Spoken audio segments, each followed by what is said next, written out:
پہلا کیا تھا؟ شہادت، اور دوسرا نماز، اور تیسرا زکوٰۃ، چوتھی چیز رمضان کے روزے رکھنا۔ کس کے رمضان رکھنا؟ خاص مہینے کے روزے رکھنا، رمضان کے مہینے رکھنا۔ اور کتنے روزے رکھنا؟ 29 یا 30 مہینے کے اعتبار سے ہوتے نا روزے، تو 29 بھی ہو سکتے، 30 بھی ہو سکتے۔ تو رمضان کے روزے رکھنا کیسے رکھنا؟ پورے آداب کے ساتھ رکھنا۔ رمضان کے روزے صرف رکھ لینا نہیں، پورے آداب کے ساتھ روزے رکھنا۔ اسی لیے اللہ کے نبی نے فرمایا من لم يدع قول الزور، جو روزے کی حالت میں بھی اپنی غیبتیں نہ چھوڑے، اپنی چغلیاں نہ چھوڑے، وہی مجلسیں ان کی قائم رہی جو رمضان سے پہلے ہوا کرتی تھی۔ لوگوں کی غیبتیں کرتے تھے، لوگوں کی چغلیاں کرتے تھے، لوگوں کے بارے میں برائیاں کرتے تھے۔ اور اگر روزے میں رہ کر بھی اگر آپ چغلیاں کر رہے، غیبتیں کر رہے، تو سمجھ جائیے اللہ کو آپ کے روزے کی کوئی ضرورت نہیں۔ ٹھیک ہے، تو ہم کو روزے کو اللہ لعب سے اور غیبتوں سے، چغلیوں سے، بیکار باتوں سے بچانا ہے، اپنے روزے کی حفاظت کرنا ہے۔ میری اللہ کو ایسے روزے کی ضرورت نہیں جس میں جھوٹ بولا جائے، جس کے اندر غیبت کی جائے، جس میں چغلیاں کی جائے۔ تو روزے کو شروط کے ساتھ رکھنا ہے۔ اور پھر روزے کی نیت کے بارے میں بھی، روزے کو سب سے پہلے نیت ضروری ہے نا، روزے کی نیت کر لینا فجر سے پہلے۔ تو یہ چند چیزیں تھی روزے کے بارے میں، تفصیلی چیزیں، لیکن چند چیزیں میں آپ کو بتا کر اس ہر مسئلے کے بارے میں تھوڑی تھوڑی چیزیں بتا رہی ہوں۔ اس کے بعد پانچویں چیز کیا ہے؟ حج، یعنی بیت اللہ کا حج کرنا۔ کس کو کرنا ہے حج؟ وَإِنِ اسْتَطَعْتَ إِلَيْهِ سَبِيلًا، جو اس کی طرف جانے کی طاقت رکھتا ہے اور استطاعت رکھتا ہے۔ اور اگر کوئی بیمار ہے، جا نہیں سکتا، تو اس کے اوپر کیا ہے؟ زکوٰۃ۔ بہت بیمار ہے تو جا نہیں سکتا، تو اس کے اوپر بھی فرض ہے نہیں۔ مال ہے لیکن صحت نہیں ہے تو نہیں کر سکتا ہو۔ اور اسی طرح اگر جس کے پاس پیسہ ہے اس کے اوپر بھی کیا ہے؟ حج فرض ہے۔ تو یہ 5 ارکان تھے جو میں آپ کے سامنے رکھ رہی تھی۔ یہ اسلام کے کتنے ارکان ہوئے؟ 5۔ اور یہ ارکان آپ کو یاد کر کے جانا ہے۔ سب مل کے ایک مرتبہ پورے ارکان بولیے مجھے۔ پہلی چیز، پہلا رکن توحید، توحید بھی کہہ سکتے ہیں، وان شہادت لا الہ الا اور محمد رسول اللہ۔ دوسری چیز نماز، تقیم الصلاۃ۔ تیسری چیز زکوٰۃ۔ چوتھی چیز، پانچویں چیز، یہ ہو گئے اسلام کے بارے میں۔ اب چلتے اخبرنی عن الایمان۔ اللہ کے نبی سے کیا پوچھا جبرائیل علیہ السلام نے؟ ایمان کے بارے میں بتائیے۔ تو ایمان کیا ہے میری بہنوں؟ ایمان کے کتنے رکن ہیں؟ اس حدیث کے اندر ایمان کو نہیں بتایا گیا بلکہ ایمان کے پلرز کو بتایا گیا۔ یعنی اصل ایمان دل کا نام ہے نا، دل کا نام یہ ایمان ہے، دل اندرونی۔ یعنی اسلام کا تعلق کس سے؟ ظاہری چیزوں سے ہے نا، نماز پڑھنا، روزہ رکھنا، یہ کون سی چیزیں؟ ظاہری چیزیں ہیں۔ لیکن ایمان کا تعلق دل سے ہے، اور ایمان کے یہاں پر ارکان بتائے گئے، ایمان کے بارے میں نہیں بتایا گیا کہ ایمان کیا ہے، نہیں بتایا گیا۔ تو ایمان کے کتنے رکن ہیں میری بہنوں؟ 6 رکن ہیں۔ سب سے پہلا رکن کیا ہے اس کا؟ ان تؤمن باللہ، اللہ پر ایمان لانا۔ اب مجھے بتائیے اللہ پر ایمان کیسے لانا ہے؟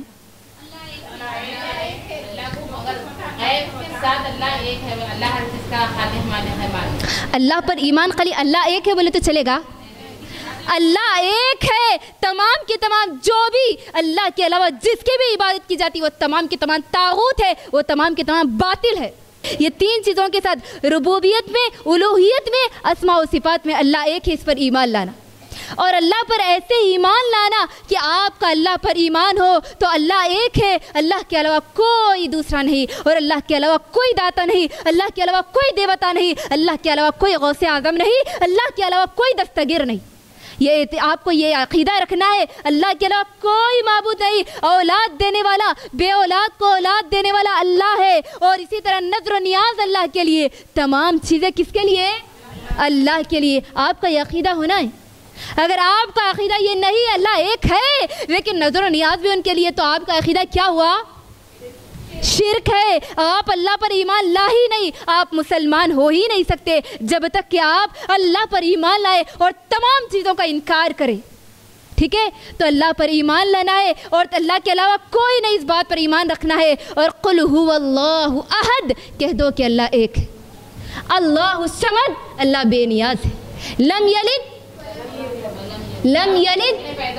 اللہ نے لم یلد، اللہ کو کسی نے جنم نہیں دیا، کسی نے پیدا نہیں کیا۔ ولم یولد، اور وہ نہ کسی، اور ولم یکن لہ کفوا احد، کوئی اس کا ہمسر نہیں، کوئی اس کے برابر کا نہیں۔ یہ آپ کے دل میں یہ عقیدہ ہونا چاہیے، اللہ کے علاوہ کوئی معبود نہیں، چاہے کتنی بھی پریشانیاں آ جائے، کتنی بھی مشکلات آ جائے، چاہے اپنی اولاد کا انتقال ہو جائے، گھر میں کسی کا انتقال ہو جائے، یا پھر کسی ایسی چیز کی طرف نظر و نیاز کرے، وہ تمام کی تمام کس کے لیے ہو؟ اللہ کے لیے ہو۔ آپ کا عقیدہ اللہ پر ہونا ہے، اور تمام چیزیں، تمام لوگ جس کی بھی اللہ کے علاوہ عبادت کی جاتی ہے وہ باطل ہے، اس کا انکار آپ کو کرنا ہے۔ یہ ہو گیا سب سے پہلی چیز اللہ پر ایمان۔ اس کے بعد کیا بولے اللہ کے نبی؟ وَمَلَائِكَتِهِ، اور فرشتوں پر ایمان لانا ہے۔ کیسے ایمان لانا ہے فرشتوں پہ؟ وہ پریاں ہوتے نہیں، وہ فرشتے بولے تو ہمارے آج ماحول میں پریوں کا تصور ہوتا ہے، نہیں، فرشتے ہے۔ اللہ کے نبی نے کہا، اللہ تعالیٰ نے قرآن میں کہا، جبرائیل علیہ السلام کے بارے میں ذکر کیا، جن کے بارے میں اللہ نے قرآن میں ذکر کیا، جن فرشتوں کا نام لے کر اللہ نے قرآن میں ذکر کیا، ان تمام فرشتوں پر ایمان رکھنا کہ یہ اللہ کے مخلوق ہے، ان کو نور سے پیدا کیا گیا، اور یہ اللہ کے حکم پر عمل کرتے ہیں، اور اللہ جو ان کو حکم دیتا ہے فوراً بجا لاتے ہیں۔ اور اس کے علاوہ جتنے فرشتے اللہ نے نام نہیں لیا، اللہ نے کہا کہ یہ فرشتے ہیں، ان تمام پر بھی آپ کو اجمالی طور پہ ایمان لانا ہے، ٹھیک ہے؟ یہ ہو گیا فرشتوں پر ایمان لانا۔ اس کے بعد وَکُتُبِهِ، کتابوں پر ایمان لانا۔ کتابوں پر کیسے ایمان لانا؟ جتنے اللہ تبارک و تعالیٰ نے نبی صلی اللہ علیہ وسلم پر سے پہلے کتابیں نازل کی تھی، کون سی کتابیں تھی وہ؟ تورات، انجیل، زبور، قرآن، اس سے پہلے صحف ابراہیم بھی، صحف موسیٰ بھی ہے۔ تو ان تمام کتابیں جن کا اللہ نے قرآن میں ذکر کیا اس پہ بھی ایمان لانا، اور جن کا ذکر اللہ نے نہیں کیا، کتابیں نازل کی تھی اللہ نے کہا، تو اس پہ بھی ایمان لانا ہے۔ اور اس کے بعد وَکُتُبِهِ کے بعد کیا ہے؟ تیسرا ہو گیا ہے اللہ، پہلے اللہ پر ایمان لانا، اور دوسرا رسول پر، اور تیسرا کتابوں پر ہو گیا۔ چوتھا کیا ہے؟ پہلا کیا ہوا تھا؟ اللہ پر ایمان لانا، ٹھیک ہے؟ دوسرا کس پہ ایمان لانا؟ فرشتوں پر۔ تیسرا کتاب۔ چوتھا کیا ہے؟ رسولوں پر ایمان لانا۔ اللہ تبارک و تعالیٰ نے جن رسولوں کا نام قرآن میں ذکر کیا، ابراہیم علیہ السلام، لوط علیہ السلام، نوح علیہ السلام، اسماعیل علیہ السلام، یحییٰ علیہ السلام، جتنے اللہ نے رسولوں کے بارے میں کہا ان سب پر کیا کرنا ہے؟ ایمان لانا ہے۔ اور اللہ نے جن رسولوں کا نام نہیں لیا، اجمالی طور پہ ان پر بھی ایمان لانا ہے۔ اس کے بعد رسولوں کے بعد کیا ہوا؟ آخرت کے دن پر ایمان لانا ہے۔ آخرت کے دن کا مطلب کیا ہے؟ یعنی موت کے بعد سے خبر کی زندگی، محشر کے معاملات، اسی طرح نام اعمال دائیں ہاتھ اور بائیں ہاتھ میں دیے جائیں گے، قیامت کا منظر، پل صراط کا منظر، میدان محشر کا منظر، ان تمام منظروں پہ آپ کو ایمان لانا ہے۔ موت کے بعد ہمارے ساتھ قبر میں سوالات ہوں گے، پھر اس کے بعد زندگی ہوگی۔ اسرافیل علیہ السلام سور کون پھونکیں گے؟ اسرافیل علیہ السلام سور پھونکیں گے، پھر اس کے بعد تمام کو اٹھایا جائے گا، اور اس کے بعد اعمال نامے، بعض کے اعمال نامے دائیں ہاتھ میں دیے جائیں گے، رائٹ ہینڈ میں، اور بعض کے لیفٹ ہینڈ میں دیے جائیں گے۔ اس بات پر ایمان رکھنا ہے۔ پھر اس کے بعد آخرت کے دن پر ایسے ایمان رکھنا جیسے اللہ کے نبی نے بتایا۔ اس کے بعد کیا ہے آخری چیز؟ اچھی اور بری تقدیر پر ایمان لانا۔ اکثر لوگ تقدیر کے معاملے میں ان کا عقیدہ بگڑ جاتا ہے، یعنی وہ تقدیر کی وجہ سے اسلام کے ارکان پر عمل نہیں کرتے، اور جس کی وجہ سے وہ کافر ہو جاتے۔ تقدیر پر آپ کو ایسے عمل کرنا ہے، تقدیر پر ایسے ایمان لانا ہے کہ اللہ تبارک تعالیٰ کے علاوہ اللہ کے حکم کے بغیر کوئی پتا بھی جھڑ نہیں سکتا، اور ہر کام اللہ کی مشیت کے بغیر نہیں ہو سکتا۔ اللہ جو کہہ دے کن فیکون، جو اللہ کہتا ہے وہ ہو جاتا ہے۔ اور یہ ہے کہ اس کے اندر بعض فرقے بن گئے، جیسے مرجیہ نامی ایک فرقہ ہے جو یہ کہتا ہے کہ اللہ نے تمام تقدیریں لکھ دی، اب عمل کی کیا ضرورت ہے؟ اچھا عمل کی ضرورت نہیں ہے نا، تو باہر جا کر نہیں کہ کمانے کی کیا ضرورت ہے؟ اللہ تعالیٰ لکھ دیا نا، دیتا بول کے تو کماتے کہ کو پھر نہیں کمانا نا۔ اسی لیے کہ اللہ نے لکھ تو دیا، لیکن کوشش کس کو کرنی ہے؟ مجھے اور آپ کو کوشش کرنا ہے، عمل کرنا ہے۔ اس کے بعد رزلٹ کون دے گا؟ اللہ تعالیٰ۔ تو یہ یقین رکھنا، یہ مشیت اللہ تبارک و تعالیٰ کی طرف سے، اور اللہ کے حکم کے بغیر ایک پتا بھی ہل نہیں سکتا۔ یہ ہو گیا ایمان کے 6 ارکان۔ ایمان کے کتنے ارکان ہیں؟ 6۔ چلے سب بولیے مجھے، پہلے، دوسرا، تیسرا، چوتھا، چھٹا، اچھی اور بری تقدیر پر ایمان لانا۔ میری بہنوں یہ اچھی طرح یاد رکھنا، یہ مین پلر سے میرے اور آپ کی زندگی کے، ٹھیک ہے؟ اس کے بعد اللہ کے نبی سے جبرائیل علیہ السلام کیا پوچھتے ہیں؟